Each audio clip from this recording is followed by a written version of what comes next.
My first question would be, I'd like to relate it to you. So I've seen your previous speeches before on YouTube. You're a specialist in comparative religion. So when you compare Islam and other religion like Hinduism, like quoting scriptures from Bhagavad Gita or something, don't you think there is a possibility to misinterpret it and provide misguidance to those who doesn't belong to that faith? What's your name, brother? Pardon? Your name? Shashi Varman. Okay. And Shashi. If it is proven that there is a misinterpretation in your speech, does that mean that you failed to carry out your duty as a Muslim professional? The brother asked a very good question, a very relevant question to the topic. I'd like to thank him. His question is that I am a specialist of comparative religion. I prefer calling myself a student of comparative religion. And when I quote scriptures of other religion, like whether it be the Bhagavad Gita, whether Veda, whether Bible, and if I misinterpret that scripture, then isn't it wrong as a Muslim? Totally wrong. I agree with you. That's the reason after every lecture of mine, we have question-answer session. Most of the religious speaker, whether it be Hindu, whether it be Christian, whether it be Muslim, most of them, majority, more than 90%, after this speech, they have no question-answer session. Sheikh Didat was the first one who started, and now, mashallah, many of us, after every lecture, we have a question-answer session. Why? So that if you disagree with us, you are open to ask the question. In the question-answer time, if any speaker, including myself, if the questioner proves that my interpretation is wrong, if they prove to me, first I will say, I am sorry, I will take it back. If I make a mistake, as a Muslim, compulsory, I would apologize. I would first say, I'm sorry, I misunderstood your scripture. Inshallah, in future, I will not quote it. Never in my life of 25 years of dawah, more than has a single questioner, mashallah, I can make mistakes. I'm a human being. I'm not perfect. No human being is perfect. Not a single questioner ever quoted me anything and proved me wrong. Alhamdulillah. I can be wrong. I can be wrong. Therefore, we say, ask the question. If he poses a question to me, I will counter-quote him and give him the quotation from his scholars. I will quote. What does Swami Vivekananda say? I will quote. So it is intellectual. That is the reason what we say, let's come for a debate. Friendly debate, no problem. But I'll only debate with someone who has some standing, not with every Tom, Dick, and Harry. You understand?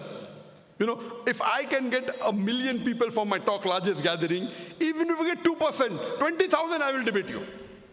Any Tom, Dick, and Harry, I cannot.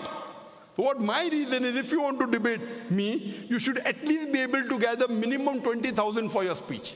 If I can get 2 million, you at least get 2%. Okay? If you can get 20,000 for your lecture, I'm willing to debate with you. If you cannot get, you give it to someone who can get. And there are many Hindu speakers in the world. There are many Christian speakers in the world who get 100,000 and more. In India, many people. You know, Shishi Ravi Shankar. He gets audiences of 100,000. I debated with him. And you know the outcome of that. Have you seen that debate? Yeah. What was the outcome?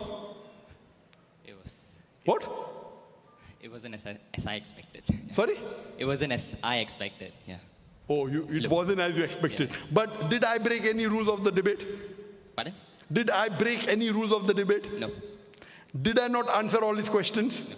Did he answer my questions? No. No. One of the most famous Hindu preacher in the world, Shri Ravi Shankar. Many people call him God. But sir, how about Sadhguru? I guess he destroyed some of your points, I guess. Sadhguru from the Foundation. Arrange for a dialogue, I will debate him. You arrange, I will debate him. Sadhguru is a famous person, ask him. I will debate him. There are some people who have taken his speeches and given answers. Some people, not himself. If he wants, let him arrange. No problem, I will debate him. Okay? Because I know he's famous. Any famous personality, if he wants to debate, I don't want to debate him. He wants to debate me, open, any topic. Any topic on comparative religion. Hinduism and Islam, no problem. Okay, I'm welcome. And if he points out anything in my speech which I said, which is out of context, or which is not as per the Hindu scripture, I'll apologize.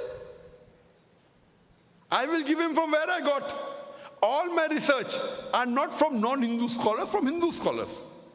I give the reference. So most of the speakers say, yes, Zakir is right, but. Then the but comes. Many Hindus say, when you hear your speech, in 2 hours I've learned what I have not learned in 40 years of my life. Because in my speech I give references. Did Shri Ravi Shankar give any reference in his speech? Even one reference he gave. Did he give a single reference, brother? No. In my speech, how many references were there? So who's more authentic, a person who gives a reference or a person who doesn't give a reference? He could have kept a chit. There's no objection. In a debate, you can have notes in front of you, right or wrong. I don't have notes. He can have notes. Ask if Shri Ravi Shankar will have a second debate with me. Will he have? Even if you give him $1 million, he will not have. I guess he will. But if he doesn't debate you, I'm sure one day I will. Yeah. Most welcome. The day you can get 20,000 people for your audience, I will debate you. Cool. Now what you can do, question answer. Did I answer your question or not? Yeah, you did. Thank you. Very satisfactorily? Yes. I'm very happy. Thank you for accepting it. And may Allah guide you. And I'll pray for you that you come to the truth, brother. Thank you. Thank you very much. Yes, you're most welcome.